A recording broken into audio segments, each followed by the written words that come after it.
ప్రాంతం పాడేరు మండలం మోదాపల్లి పంచాయతీ పందిదోర్లు గ్రామంలో ఉన్నాము. ఇక్కడ మంచినీటి సౌకర్యం లేక గిరిజన మహిళలు తీవ్ర ఇబ్బందులు ఎదుర్కొంటున్నారు.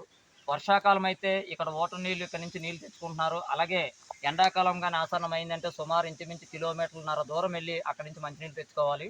మరి ఈ గ్రామంలో గిరిజనులు ఎదుర్కొంటున్న సమస్యలు, ఇబ్బందులు వారిని అడిగి తెలుసుకుందాం. ఇక్కడ గ్రామ మహిళలు ఉన్నారు, వాళ్ళని అడిగి తెలుసుకుందాము.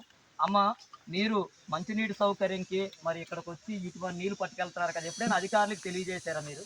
చేసామండి. అంటే ఓట్లు కూడా వేసేమో, తెలివి చేసేమో, ఎవరు పట్టించుకోవట్లేదు. ఒకవేళ మీరు ఇక్కడ నుంచి ఒకవేళ మరి ఇవన్నీ కూడా బురద నీళ్ళు ఉన్నాయి కదా, మరి ఇవి తాగితే మరి మీకు జ్వరాలు జబ్బులు జ్వరాలు వచ్చేస్తున్నాయండి. బాగా అంటే ప్రైవేట్ హాస్పిటల్లో బాగా డబ్బులు రన్ అయిపోతుంది. మేము ఖర్చు పెట్టేస్తున్నాం అనమాట జబ్బులు జ్వరాలకి. మాకు రోడ్డును కల్పించాలి, నీళ్లు అందించాలి.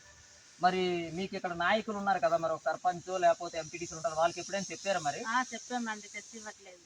వాళ్ళు కల్పించారు అంటే బోరింగ్ వేసారు, పడలేదన్నమాట, వాటర్ పడలేదు. మరి ఒకవేళ ఇప్పుడు మీరు ఇక్కడ మంచినీటి సౌకర్యం ఎండాకాలం అయితే మరి కిలోమీటర్న్నర ఎక్కడికి వెళ్ళాలంటున్నారు కదా, ఎంత దూరం? దగ్గర దూరం దగ్గర వెళ్ళాలండి.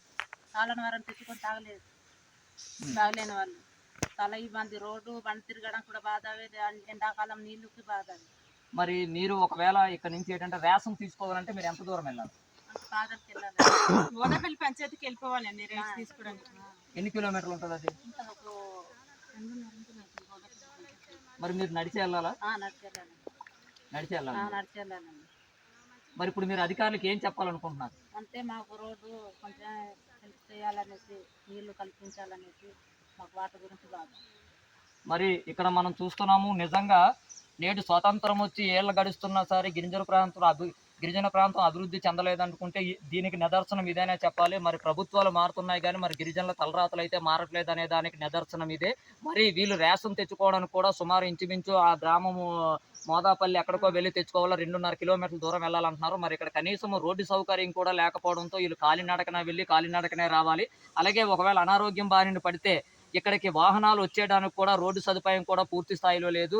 ఒకవేళ అనారోగ్యం బారిన పడినా సరే వీళ్ళకి 108 వచ్చేందుకు కూడా ఇక్కడికి ఈ గ్రామానికి రాలేక తీవ్ర ఇబ్బందులు ఎదుర్కొంటున్నారని చెప్పిన వాళ్ళు అంటున్నారు. అలాగే ముఖ్యంగా ఇక్కడ మంచినీటి సమస్య అయితే మాత్రము ఇక్కడ ఈ నీళ్లు తాగడం వలన అనారోగ్యం బారిన పడుతున్నాము, జ్వరాల బారిన పడుతున్నారు. బాధాకరమైన విషయం ఏంటంటే ప్రైవేట్ ఆసుపత్రులకి మా జబ్బులు తగ్గించుకునేందుకు ప్రైవేట్ ఆసుపత్రులు సంప్రదిస్తున్నామండి, వేల రూపాయలు మేము ఖర్చు చేస్తున్నామని చెప్పిన వారు అంటున్నారు. అలాగే ఇక్కడ మనం చూస్తున్నాము, ఒకవేళ ఎండాకాలం అయితే ఇక్కడ నుంచి సుమారు 1.5 కిలోమీటర్ల దూరం ఇక్కడ పాదాలను ఉంది, పాదాల దగ్గరికి వెళ్ళి మరి వాళ్ళు వాటర్ తెచ్చుకోవాలని చెప్పిన వాళ్ళు వాపోతున్నారు. ఏదేమైనప్పటికీ కూడా ప్రభుత్వాలు అయితే మాత్రము గద్దెనెక్కక ముందు అయితే మాత్రము గిరిజన ప్రాంతాలు అభివృద్ధి చేస్తాము, పూర్తి స్థాయిలో మౌలిక సదుపాయాలు కల్పిస్తామని చెప్పడమే తప్ప పూర్తి స్థాయిలో అయితే ఇప్పటి వరకు కల్పించలేదనేది మనకి నిదర్శనం ఇదే కనిపిస్తుంది. మరి ఇప్పటికైనా సరే సంబంధిత అధికార యంత్రాంగము అలాగే నాయకులు కూడా మేల్కొని ఇక్కడ ఈ గ్రామంలో పడుతున్న గిరిజనులు, పాపం గిరిజన మహిళలు ఎన్ని అవస్థలు పడుతున్నారో మీరే చూడండి.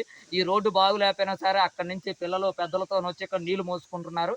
మరి ఇప్పటికైనా సరే అధికార యంత్రాంగము నాయకులు మేల్కొని వీళ్ళకి మంచినీటి సౌకర్యం అలాగే రోడ్డు సౌకర్యం కల్పించాలని చెప్పని ఆయా గ్రామస్తులు కోరుతున్నారు. మరి గిరిజన సమస్యల పరిష్కారం చేస్తానన్న ప్రభుత్వాలు స్పందించి వీళ్ళ సమస్య పరిష్కారం చేస్తారా లేదా అనేది ప్రశ్నార్థకంగా మారింది.